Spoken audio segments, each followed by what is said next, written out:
ગૃહમંત્રી અમિત શાહ ગુજરાતના પ્રવાસે આજે કચ્છમાં બીએસએફના કાર્યક્રમમાં આપશે હાજરી। બીએસએફના રાઇઝિંગ ડેના કાર્યક્રમમાં તેઓ હાજરી આપવાના છે।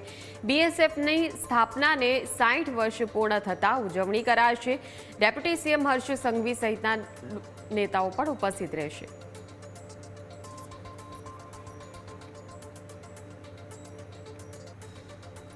मुख्यमंत्री भूपेन्द्र पटेले स्वागत ऑनलाइन जन फरियाद कार्यक्रम में अधिकारीओं ने ताकीद करी। राज्य स्वागत कार्यक्रम में 70 थी वधु नागरिको विविध समस्याओं साथे रजूआत करवा आव्या हता।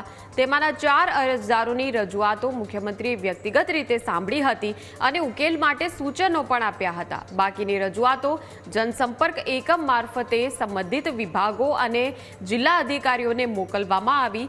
खेडूतो सहित नागरिकोनी समस्याओने ऊंडाणपूर्वक समझी जरूर पड़े त्यां स्थळ पर जई तात्कालिक निवारण लाववा अधिकारीओए सूचना आपी। स्वागतना निर्णयोना अमलीकरण माटे कलेक्टरोने कड़क सूचना आपी छे।